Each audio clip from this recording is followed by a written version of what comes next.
Blog Talk Radio. Welcome to Ageless Blessings with Brenda Pierce. You've come to the right place for candid conversations, inspiration, and empowerment. Join me with my very special guests as we bring you media that matters on the Divas That Care network. For more about the Divas and to listen to various podcasts, visit www.divasthatcare.com. Now let's get on with the show. Hi, everyone, and welcome to another edition of Ageless Blessings Radio with Brenda Pierce. Myself, I'm the Empowered Nurse. I'm here to triage body, mind, and spirit, and I have a very, very special show for you, a very special guest with Charlene Doak-Gebauer.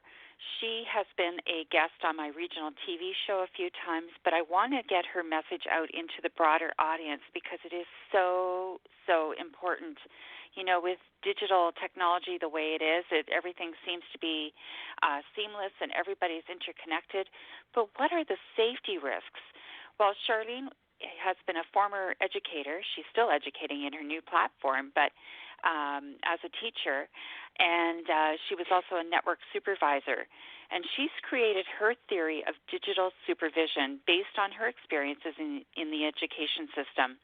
She is now really stepping into her own as an internationally recognized expert on this platform because she has developed this national charity in Canada called Internet Sense First. She is an author. She is an acclaimed speaker, and she is a voice for reform in the digital world. So with no further ado, here is Charlene. Welcome to the show, Charlene. Well, thank you for having me, Brenda. It is really timely because, you know, we've gone back to school in many parts of the world now where we've just opened up the classrooms again for another year, and more new students are getting into the education system and the online world, and the children of today are most vulnerable, aren't they?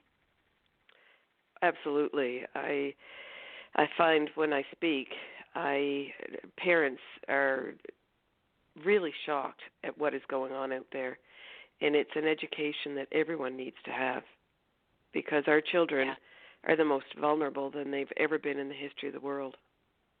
Yeah, and it's getting more so every day. I'd love for you to talk about what is going on with children online today. Well, that's a loaded question. I will say that predators love to be where their prey is, and they have been in malls, school grounds, parks, and so on. But their greatest, their greatest prey is online now.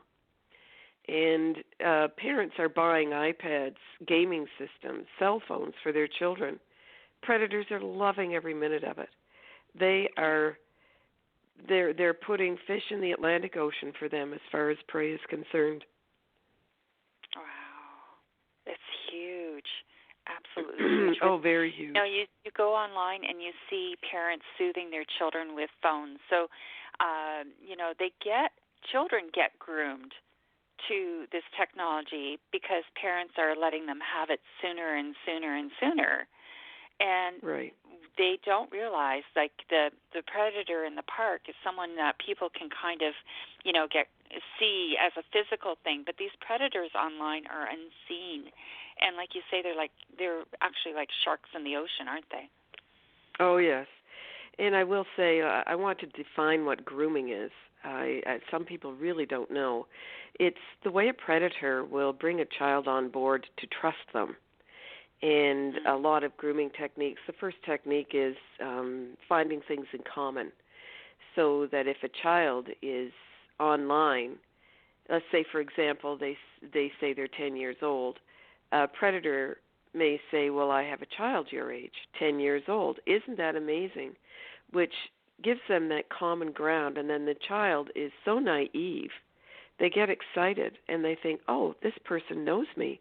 They know things about me. They're really nice people. And unfortunately, they know how to find the children they can target. They're very sophisticated predators, and it's not always unknowns. It can be older cousins. It can be older relatives, people that are known and children are taught to trust.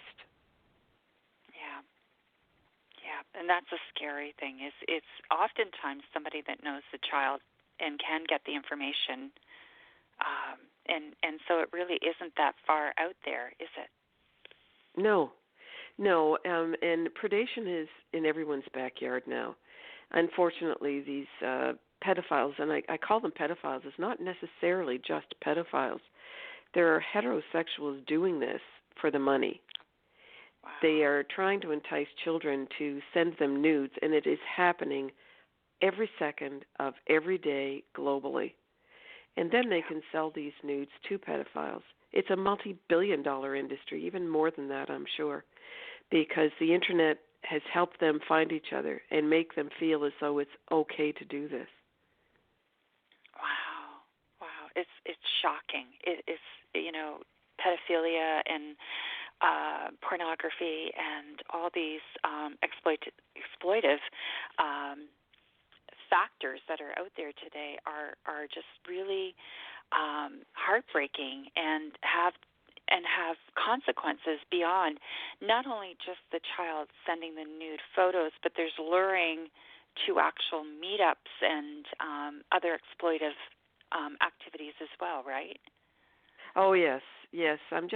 I've written one book, and I'm just finishing my second book, and I give in my book the stages of grooming, so that parents can be a little more in tune to what a predator does.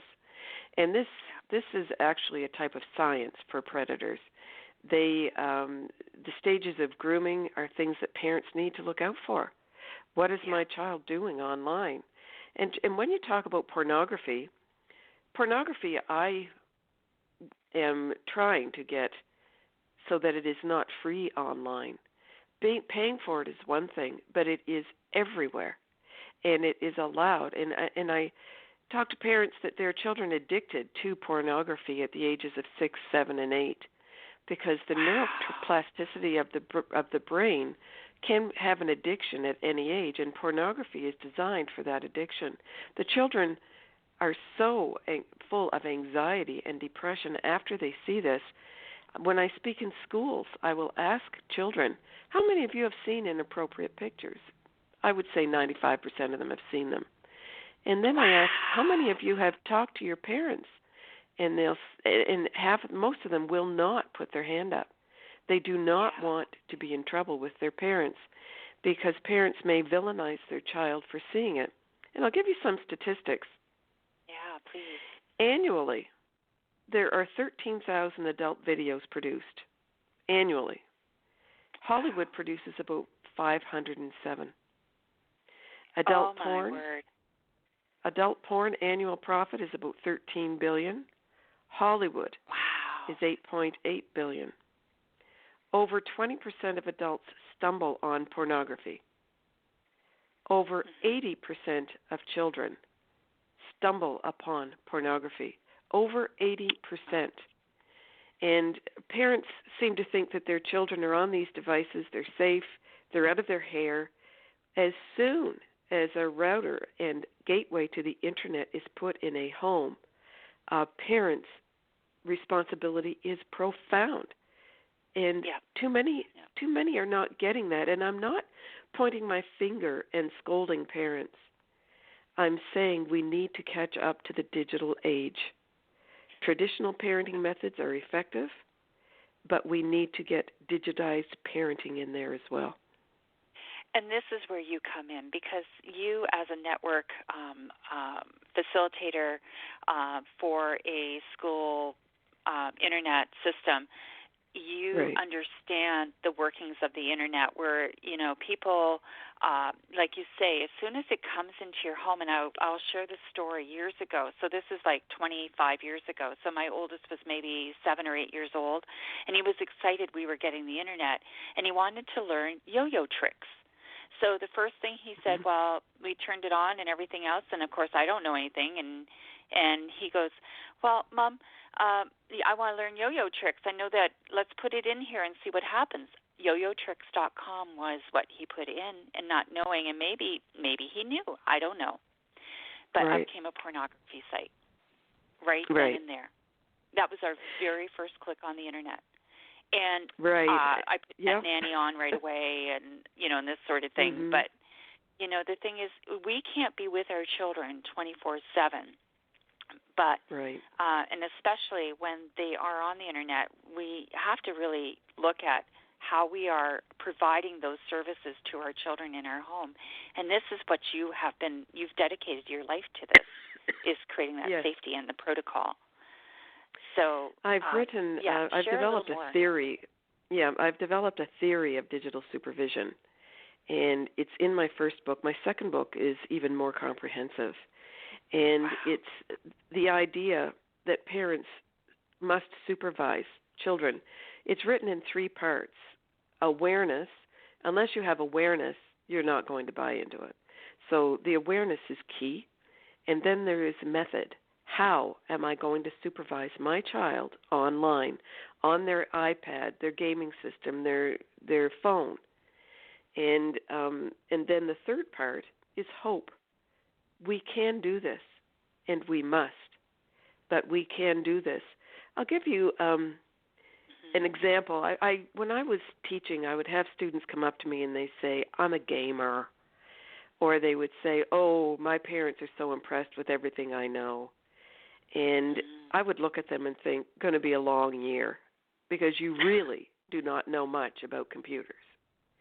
And they're throwing acronyms around parents that are half the time they don't have a clue what they're saying. And parents feel intimidated. And I have spoken in Iceland, Europe, India, the United States, Canada, and every country I speak in, the parents will say, they know more than I do. And as soon as that happens, I say, no, they don't. You need to learn more. Are you going to give the keys to your car so that your child who is 8 can drive around your city? No, you are not. Why are we giving the key to our router to our children so that they can travel around the world and predators are in every corner? We can't do that anymore.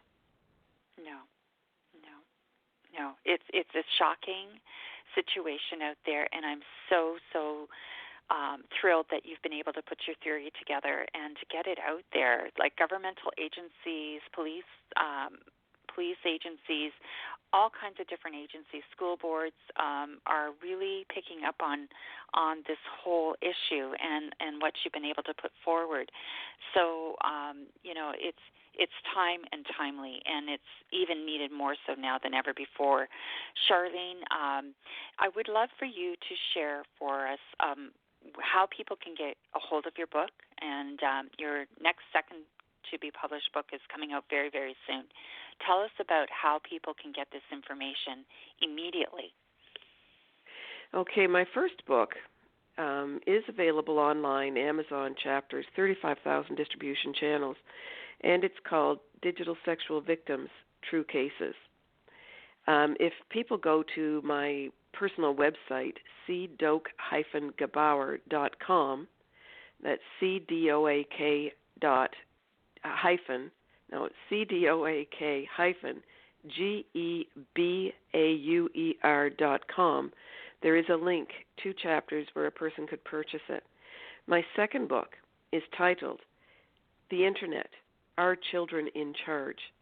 It will be available through that website probably by November 5th.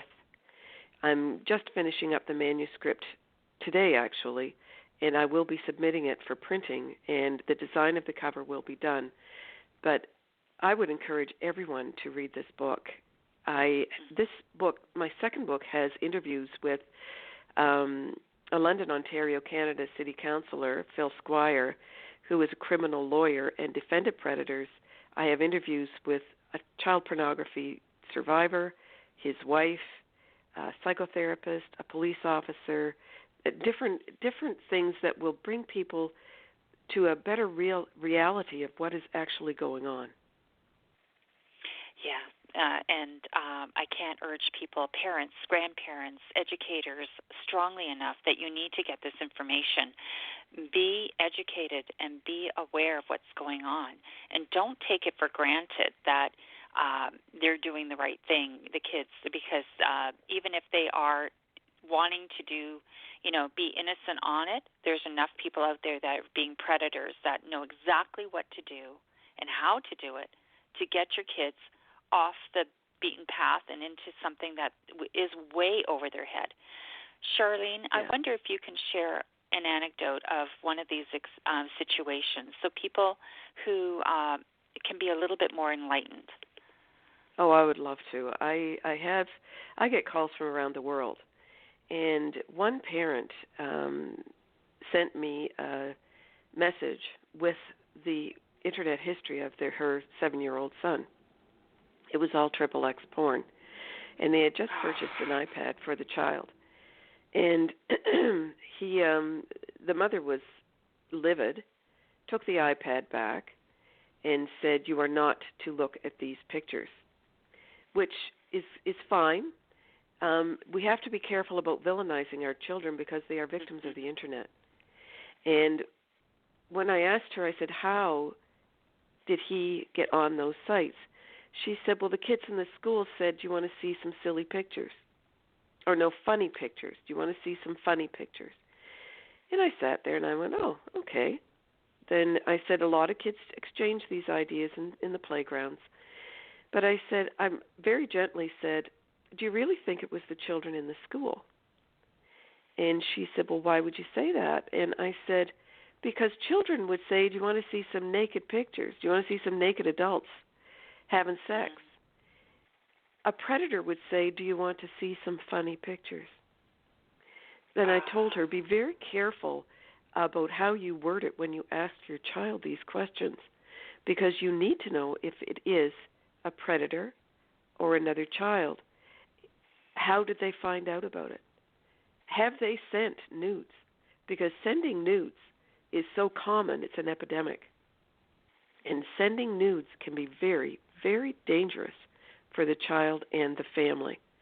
Because pictures, when a child is using any device now, there's a geolocator on any device. And the geolocator will actually imprint metadata on a picture, which will give the longitude and latitude of where the picture was taken. That is a very big safety issue. And then if they decide they're going to send it by email, there is a header on the email that will also be a type of locator for anyone who is sophisticated enough to detect the information. And these predators are that sophisticated. So that was just one situation where a parent was totally distraught. I've had parents have called me and said, "My daughter was taped by her boyfriend when she was 15. They were having sex. What do I do about it?" Well, that boyfriend is producing child pornography. And once he starts sharing it, he is producing and distributing child pornography. And if it's on a device that the parents own, which they do, you have to be 18 to have a cell phone, then the parents are in possession of child pornography. Do you look at the device of your child? Most don't. You need to start. Wow. Shocking. And this is part of your day, every day, getting information like this from distraught parents. And every one parent and one child is one of millions and millions that this is going on with every day. It's not right. a singular situation by any means. Well, I'll give you an example as a teacher. I would, on parent night, talk to a parent about their child. And this has nothing to do with the porn addiction and so on, but I would tell their child they're a behavior problem in the classroom. And every time the parent would say, "Oh, that doesn't sound like my child. They never lie to me." I find that statement alarming. I lied to my parents. Brenda, I'm sure you did too. It's the fun of growing up. What can we all did? What can we get off with? And when parents tell me I never lied to my parents, and I'm like, okay, you're lying right now because you did. I'm sure you did. And the parents need to realize that when their children are on these devices, they're not telling them the whole goods. They're not telling them the whole story.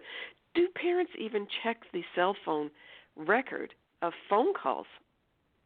Who are their children talking to? This has to start. We're having an international summit to end internet child exploitation in London, Ontario, Canada on November 9th. And I would strongly encourage anyone to attend. It's open to the public. We have speakers coming from the United States and Canada. We have a speaker from Kansas City talking about child-on-child sexual assaults. They consider in that hospital that this is an epidemic out there. Why? Because children are seeing the internet, the pornography on the internet, and they are enacting it. And half the predators they see are between the ages of 11 and 15 because these children are reenacting what they see. And the victims they have are between the ages of 4 and 8. We have a speaker coming from the Ontario Provincial Police Child Sexual Exploitation Unit. It's unheard of that they would speak like this, but they are coming and speaking at this summit. Police officers are coming.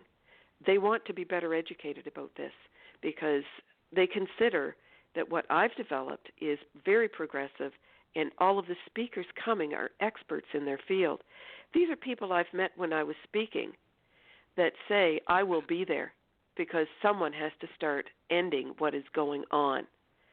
We have a gaming person, a person that has studied gaming and the effects and what parents need to look out for. We have a woman that is coming talking about pornography. Are we going to prepare our children or repair the damage? We have a person coming from Jersey talking about the liabilities of professionals and parents when children are on these devices. A company in Canada, Nerds on Site, is coming and talking about their new artificial intelligence filter that must be considered interdependent with my theory of digital supervision. It's an amazing conference. I'm really excited because all these people are coming.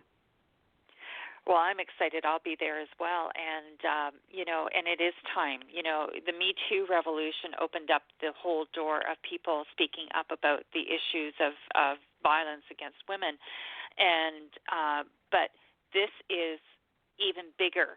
This is even bigger than the Me Too revolution. And it is. It's huge. Yeah. Huge.